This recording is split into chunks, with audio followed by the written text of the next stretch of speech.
समाज सिबियारि रुंसारि आदुला कसारि गोसोखां सेथि जोलुर बादायनायखौ खराइबारि गेलेग्रा फोथाराव फैगौ 14 अक्ट'बरनिफ्राय बर' बाजार दख'रा एबसु खराइबारि जुबक संघ आरो दाउब'गामि जुबक संघआ खुंफुंनो साखाफारा।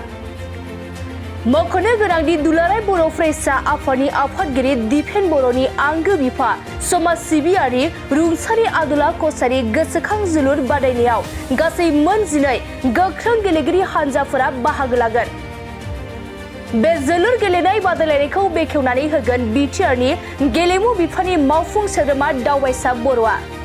लोगोसे किक अफ खालामनानै होगोन आसाम फुटबल एसोसिएशननि नेहाथारि डक्टर सांग्रां ब्रह्मआ। मख'जाथावदि समाज सिबियारि रुंसारि आदुला कसारि गोसोखां जोलुर बादायनायाव जर'खा आलासि महरै मुलुगनां जोलुर गेलेगिरि दुर्गा बर'आबो बाहागो लागोन होनना फोरमायो बानसे आफादनि लिंथुमगिरि सोमदोन दैमारिया। आरो ओनसोलनि जोलुर गेलेनायखौ नायनो मोजां मोनग्रा रायजो राजाफोरखौ लैहोर लैहोर फैनानै हेफाजाब खालामफैनो खावलायहरदों बानजाय आफादनि लिंथुमगिरि सोमदोन दैमारिया।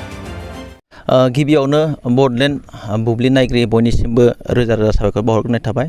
जोंहा फैबाय थानाय हथात गाबोन 14 अक्ट'बर बे अक्ट'बरनिफ्राय जोंहा जानो गोनां रुंसारि आदुला कसारि बिथांनि मुङाव सेथि फुटबल टुर्नामेन्ट होनो थाखाय जोङो रेडि जानानै दङ। दा बेवहाय जोंहा हाबाफारि बायदि दङ। 1 बाजिनिफ्राय जोंहा हाबाफारिया जागायगोन। दा जागायनायाव जोंहा फ्लेग फिरफिलाखौ बिरहोगोन जोंनिनो आरसिनि आफादगिरि मानगोनां गुकुल चन्द्र ब्रह्म बिथाङा जोंनि फिरफिलाखौ बिरहोनानै होगोन। बिनि उनाव दङ जोंहा गोसोखां आदुला कसारि बिथांनि मुसुखायावहा बिबार बावजेननाय। बे बावजेननाय हाबाफारिखौ मावफुंनानै होगोन दुलाराय बर' फरायसा आफादनिनो आगुनि मोनसे समनि लेङाइ आफादगिरि मानव गेदेर रबिन्द्र मोसाहारि बिथाङा। बिनि उनाव जोंहा 1:30 जानाय लोगो लोगो जोंहा हारिमु दिन्थिफुंनाय दङ। बेनि उनाव जोंहा दङ 2 बाजिनाय लोगो लोगो जोंहा गोजोननि बिलन आरो फारौ बिरनाय दङ। बे हाबाफारिखौ मावफुंनानै होगोन बिटिआरनि इएम मानव गेदेर डक्टर निल स्वर्गियारि। बेजोंनो लोगोसे जोंहा उदालगुरि जिल्ला दुलाराय बर' फरायसा आफादनि आफादगिरि थागोन। लोगोसे बिथांमोनजों लोगोसे गोबां आलासि थाफागोन। बिनि उनाव 2:10 जानाय लोगो लोगो जोंहा गुडविल मेसेज होगोन।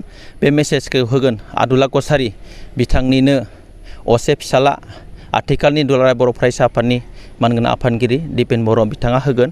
बिनि उनाव जोंहा दङ गेमखौ जोंहा बेखेवनाय। बे गेमखौ गिबि बेखेवनानै होगोन बिटिआरनि इएम मानव गेदेर दावबायसा बर' बिथाङा बे गेमखौ बेखेवनानै होगोन। बेजोंनो लोगोसे स्पेसियेल गेस्ट हिसाबै बाहागो लागोन बयजोंबो मिथिजानाय फुटबल प्लेयार मानगोनां दुर्गा बर' बिथाङा बाहागो लागोन। बिथांजोंनो लोगोसे ओनसोलनि गोबां मेलेमजिबि बिथांमोना बाहागो लागोन। गाबोन जोंहा अपेनिं गेमा जागोन। बे गेमावहाय जोंहा लदाबारि अनजालु एफसि बिनि हेंथायै गेलेगोन बालिसिया गियानारि क्लाब।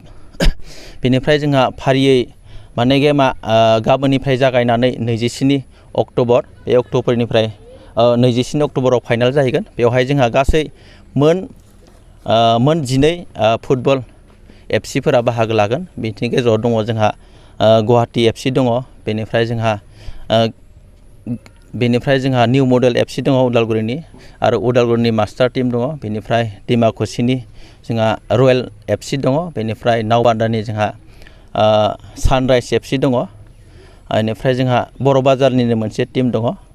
बेनिफ्राय जोंहा आरो मासबाद टाइगार एफसि दङ। बेनि उनावहाय जोंहा भकतपारा रेभेन्जार एफसि दङ। गासै 12टा फुटबल प्लेयार बेनि टिमफोरा बाहागो लागोन। बेनिखायनो आङो जोंनि ओनसोलनि आरो खाथि खाला थानाय ओनसोलनि साफ्रोमबो रायजो राजा नोंथांमोनखौ बे बड'लेण्ड बुब्लिनि गेजेरजों खावलायदों जे गाबोननिफ्राय जोंहा जागायनायनिफ्राय जोबजासिम लैहोर लैहोर फैनानै जोंनि जानो गोनां फुटबल बे गोसोखां रुंसारि आदुला कसारि बिथांनि गोसोखांथियाव फुटबल टुर्नामेन्ट खुंनो लानाय बेवहाय जागायनायनिफ्राय जोबजासिम बयबो रायजो राजा नोंथांमोनखौ जोङो मेनेजमेन्ट कमिटिनि जानानै गाबोननिफ्राय लैहोर लैहोर फैनानै जोंखौ हेफाजाब होनो थाखाय गुरै खावलायनाय जाबाय। गोजोन्थों।